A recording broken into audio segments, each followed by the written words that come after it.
আমার বুঝজ্ঞান হয়েছে থেকে আলহামদুলিল্লাহ, এ দোয়া আমি কখনো ছাড়ি নাই, আল্লাহর ফজলে আমি ঠকিও নাই। অবিবাহিতরা এই আয়াত, এই দোয়া ঠোঁটস্থ করে ফেলবেন, সকাল বিকাল নিয়মিত প্রত্যেক নামাজের পরে বিভিন্ন সময় পড়তে থাকবেন অনর্গল।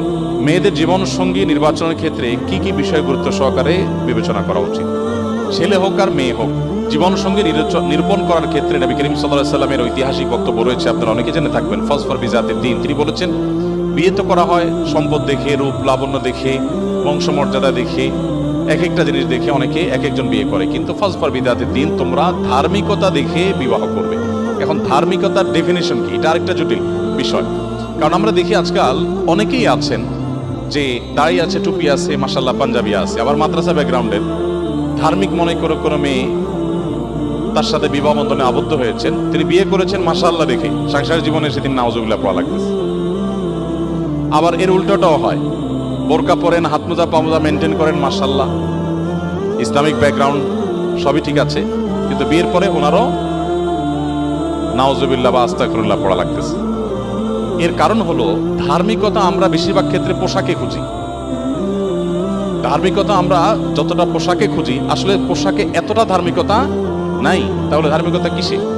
বিবাহের ক্ষেত্রে সবচেয়ে গুরুত্বপূর্ণ বিষয় হলো যে আপনি যাকে জীবন সঙ্গী বা সঙ্গিনী হিসেবে নির্বাচন করতে যাচ্ছেন, এই লোকটা আসলেই আল্লাহর কাছে নিজেকে সমর্পণ করেছেন কিনা, কোরআন এবং সুন্নাহর কাছে নিজেকে পরিপূর্ণ সমর্পণ করেছেন কিনা। যে এই জায়গায় যদি তার খুঁটিটা বাঁধা থাকে যে কোরআন হাদিসে কোনো কিছু আছে, তিনি সারেন্ডার করবেন, তিনি সেক্ষেত্রে কোনো কম্প্রোমাইজ করবেন না।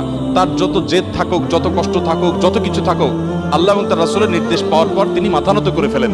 এই জায়গাটা যদি কারোর মধ্যে থাকে, তাহলে এই লোকটাকে আপনি দিনদার হিসাবে তার সাথে বিবাহ শাদী, ব্যবসা বাণিজ্য বা যে কোনো চুক্তি বা যে কোনো বিষয় আপনি অগ্রসর হতে পারেন। কারণ আসল দিনদারিতা হলো ভেতরের আনুগত্যের মানসিকতা।